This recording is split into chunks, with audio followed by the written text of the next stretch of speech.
What is up, weather enthusiasts? I'm your host, Pat's Path Predictor. Let's get right into the weather. Alright, so this is the situation we have right here. We have winter storm watches that have been issued. We have severe weather that is on the way. This is the day 3 outlook. We have a lot of snow that's going to be coming through parts of the Great Plains and upper Midwest. Let's go ahead and dive right through all of this. Let's go ahead and get into this right here. The first thing we're going to do is take a look at these winter storm watches real quickly. Here's the first one. Heavy snow possible. Total snow accumulation of 4 to 8 inches possible. Winds could gust as high as 50 miles per hour. This is for El Paso County right here. From Tuesday afternoon until Wednesday evening. Travel could be very difficult right there. Let's go ahead and take a look at another one. Let's take a look at the Colorado Springs area. This area right here. Let's go ahead and show you guys that. Here it is. Heavy snow possible. Total snow accumulations of 5 to 7 inches possible for portions of east central Colorado and west central Kansas from Tuesday evening to late Wednesday night. Travel could be very difficult. Once again, there's going to be areas of blowing snow with this, as the winds are going to be picking up to around 20 to 30 miles per hour. And this is the last one we're going to take a look at for parts of Kansas and Nebraska right here. This is what we have. Total snow accumulations of up to 4 to 6 inches possible.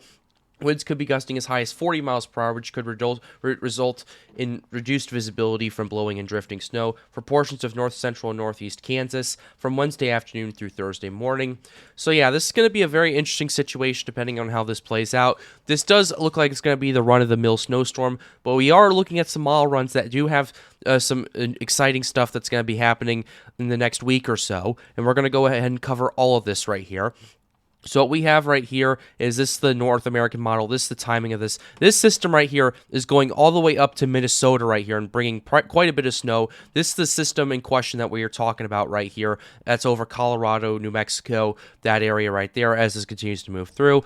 It moves through Kansas right there into Iowa, and we're going to go ahead and move to our Midwest sector right there. Moves through the Chicago area, actually.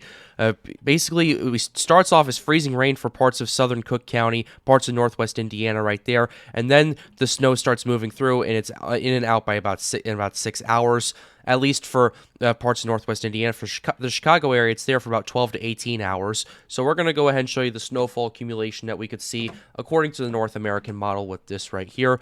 Yeah, as you can see, the North American model is actually being quite a bit conservative from the other two models I have looked at.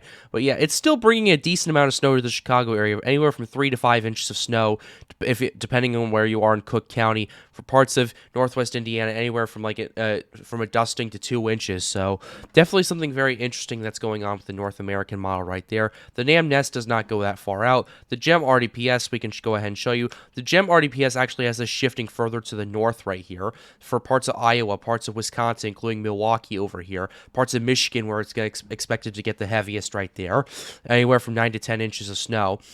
So yeah, definitely an interesting situation taking a look at that. The GEM GDPS, if we go ahead and take a look at that, it's moving it more towards the NAM, honestly, although it is bringing heavy lake effect for parts of southwest Michigan right there. Parts of Cook County, once again, 2 to 4 inches of snow, 1 to 2 for northwest Indiana. If we go ahead and go back to over here, brings a lot of snow for parts of Colorado right there. Kansas, like 3 to 5 inches of snow. So definitely something very interesting to take a look at, especially. Now we're going to go ahead and show you the European run. And the European run's quite interesting. We'll start with the Central Great Plains.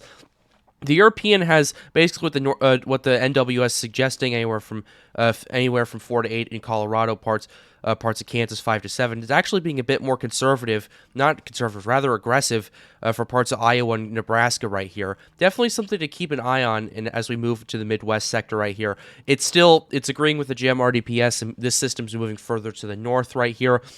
Parts of Wisconsin, including Madison, right here, around 8 inches of snow. Michigan, parts of eastern Wisconsin, northern Michigan right here.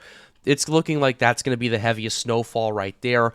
And lastly, we're going to go ahead and show you the GFS. And the GFS has shifted a little bit more to the south, although this is actually going to hit Milwaukee, both Milwaukee and Madison, pretty hard with 9 to 10 inches of snow. And parts of the northern Chicago area, especially in McHenry County, could see around 7 inches of snow according to the GFS. Unfortunately, it is a little too early to really say anything about that, but the European is picking up on another system that's going to be moving through parts of the Chicago area around day 9 or so. This is like 9 days out, so things are subject to change, but the estimates have been picking up on this right here. They're expecting at this point for parts of northwest Indiana, including South Bend over here, 7 to 8 inches of snow. Chicago proper around 5 to 6 or so. yeah, something to keep an eye on. The GFS right here, as you can see, this is the 12Z GFS. It's being a bit more conservative with that. Around 3 to 5 inches of snow according to the 12Z, although the 18Z has really picked up on it. I don't trust the GFS like that. They're expecting 18 inches of snow for parts of the Chicago area from that snow system right there. I am sorry, the GFS, I don't trust this at all right here. So we'll have to take this with a grain of salt as things continue to move through. Last thing we're going to talk about is the Storm Prediction Center severe weather we have. We have severe weather for parts of Texas, Oklahoma, Arkansas, Tennessee, Mississippi, the boot heel of Missouri right here for day 3. This is for Wednesday right here. And a slight risk has been issued for 15% possibility right there. We don't have too much information as of yet.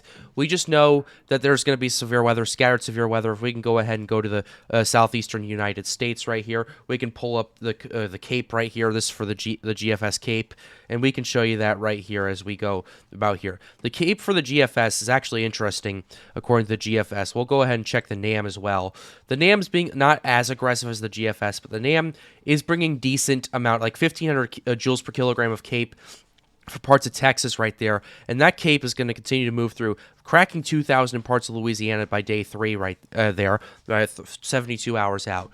So yeah, it has a decent Cape to work with. If we take a look at the shear profiles for that day, if we take a look at it, not that impressive, honestly, although it is a little too early to suggest that right there. The GFS right there, looking like around 20 to 30 knots of shear, which is why they issued the slight risk and everything like that. But we'll wait and see what kind of severe weather we're looking at. But this is the catalyst right here. This is the enchilada of what we're looking at. We have a 15% risk from Cleveland, Ohio, all the way down to the Gulf Coast right here, which is something that the SPC rarely does and everything like that. That tells you that they're looking at this and taking this very seriously, although there is still some uncertainty from this.